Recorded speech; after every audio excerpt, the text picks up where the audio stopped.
小屋，我是老木。今天要带大家看的是宜得利有什么东西是必买的哦，厨房用品非常好用的，我们一起来看吧。首先是这个2段式水波器，这个因为就是厨房的水龙头可能长度都不太够，然后有很多的角落是洗不到的。那它一开始打开的时候的这个水是很柔和的，所以你洗碗的时候不会泼到处都是。只要往下一拉，它就可以变成是花洒，那就可以洗到平常洗不到的角落，很方便哦，推荐给大家使用。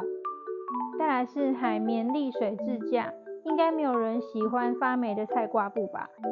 这个海绵沥水支架非常好用，它水可以直接流到水槽里，然后它的间隔是可以自己自由调整的。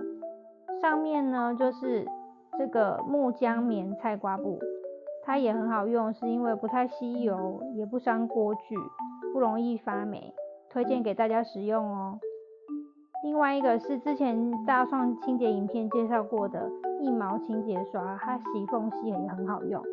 宜得利的这款厨房地垫我也很推荐，我买的是180公分长的，因为常常要站在厨房，时间都很长，如果有个软软的地垫踩着的话，也会比较舒服。宜得利这款地垫的厚度还蛮足够，弹力也很好，所以站在上面的触感是不错的，推荐给大家使用哦。再来是超轻量碗盘系列，我觉得在宜得利买碗盘真的是超级划算，因为它有好多都是日本制的，然后呢花色也都很好看。每次女儿跟我一起去，她也会陷入选择障碍。这个儿童餐具也都超可爱的，你看小兔子图案也是，整个会很想要买回家。最后女儿选了这款黑猫的碗，这是平常我在家里面就有使用的宜得利餐具，价格也都不贵，而且它重量很轻，在洗碗的时候你就会觉得非常方便。然后筷架也是一个让我们沦陷的东西，你看这个小纸鹤还有樱花，整个是超日本味的很可爱哦。这个是油醋罐，它的开口虽然没有到完全密封，可是也是蛮贴合的。它的瓶身也很好拿，然后每次倒油的时候呢，倒一下它也不会流的到处都是。宜得利的锅子选择也是超多，每一种我都觉得看起来好好用。影片中时常出现的是这一款超轻量炒锅，它的重量真的很轻，在清洗的时候你就觉得很方便。那同一款我还有一个平底锅，看要做什么料理再个别使用。那这个是新购入的玉子烧锅，它可以用在 IH 炉或者是瓦斯炉都 OK。宜得利的锅子的把手设计我都觉得很符合人体工学，你握起来是很舒服。玉子烧锅它的导热也很快，技术就算不是很好，其实也会煎得还蛮漂亮的。然后呢，它的涂层是不太会粘。再来是蔬菜处理器，这也是大家都大推的。它有2个尺寸，我跟女儿因为只有2个人在吃饭，所以我买的是 S 的。那它总共有4种刀头，一个是模拟、切片、刨细丝跟刨粗丝的。收起来的话也是小小一个，不太占空间。底部4个角有做止滑，要稍微用力一点推才会推得动。我们来试试看用小黄瓜切片，今天的晚餐要来做马铃薯沙拉。小黄瓜切片还蛮省力的，切好之后你看这个片的程度很薄，虽然用刀子切也不会太困难，可是这个就是很省力又方便。红萝卜丝也是一样，我刨一些红萝卜的粗丝，红萝卜切到最后还有这个防刮手的工具，这个粗丝也是切得很方便。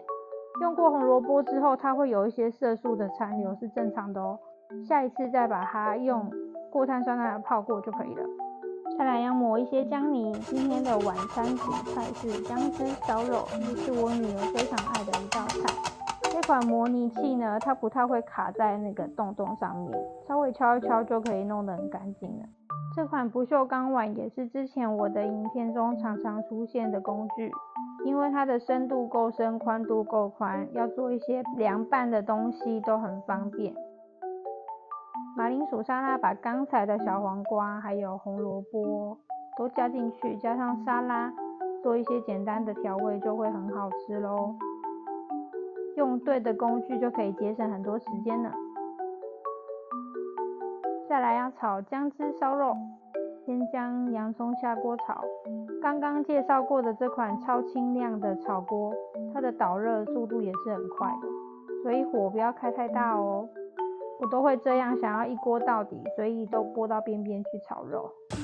炒均匀之后，就把姜汁还有调味料都下去，拌炒一下就可以咯。